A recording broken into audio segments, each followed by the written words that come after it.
वंदे मातरम। नमस्कार, जय श्री राम। तमिलनाडु से एक और नेतृत्व उभरा भारतीय जनता पार्टी के लिए, वो उपराष्ट्रपति के रूप में सीपी राधाकृष्णन जी। अब तक हम डॉक्टर सर्वपल्ली राधाकृष्णन जी को ही दक्षिण भारत, विशेषकर तमिलनाडु से एक शिक्षाविद के रूप में जानते रहे, या कि उनका नाम हमारे हमारे हमारे मन मस्तिष्क में बहुत आदर के साथ लिया जाता रहा है।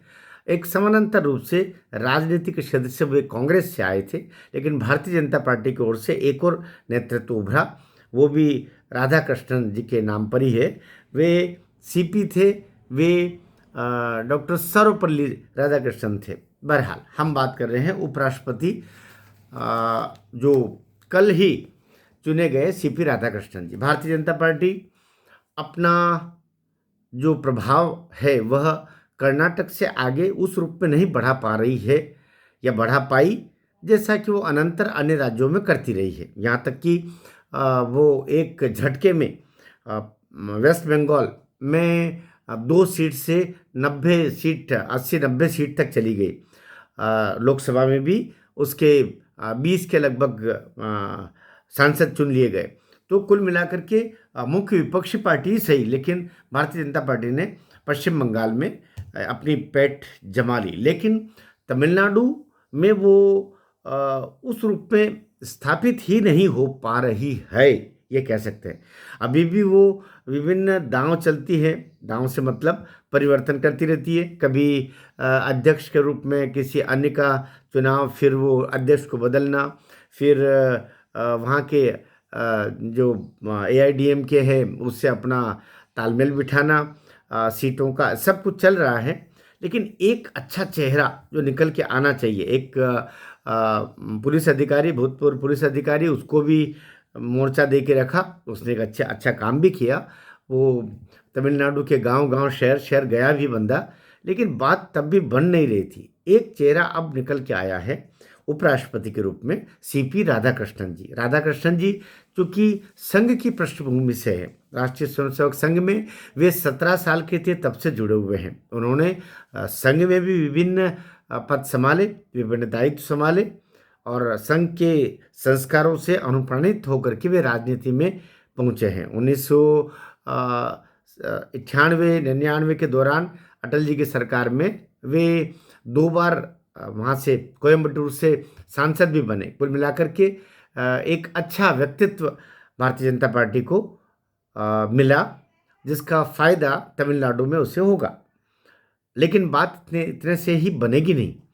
आपको राजनीतिक रूप से ऐसे लोगों का जो सदुपयोग होना चाहिए वो भी करना पड़ेगा। केवल एक अध्यक्ष, एक और बात मैं आपको बताना चाह रहा हूँ, भारतीय जनता पार्टी के वे प्रदेश अध्यक्ष भी रहे हैं, अर्थात सांगठनिक रूप से वे हर कार्यकर्ता से जुड़े रहे हैं। और भारतीय जनता पार्टी की तमिलनाडु में जो पीठिका, जो नींव या ज़मीन पर जो दिखाई दे रहा है, वो जो उसका एक बड़ा चेहरा, बड़ा कारण, बड़ा आधार सीपी राधाकृष्णन जी है। उनका उपराष्ट्रपति के रूप में बनना भारतीय जनता पार्टी के लिए बहुत बड़ी उपलब्धि होगी, और निश्चित रूप से वे तमिलनाडु ही नहीं बल्कि अनंतर जो उसके पास के जो राज्य हैं वहाँ पर भी उनकी उपस्थिति का लाभ भारतीय जनता पार्टी को निश्चित मिलने वाला है।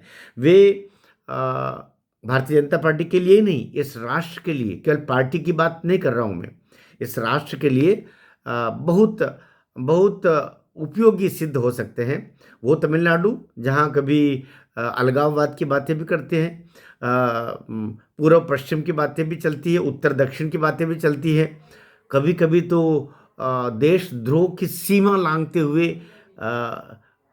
हमें एक अलग इयत्ता के साथ में अराष्ट्रीय सोच के लोग भी वहाँ पर निकल आए हैं।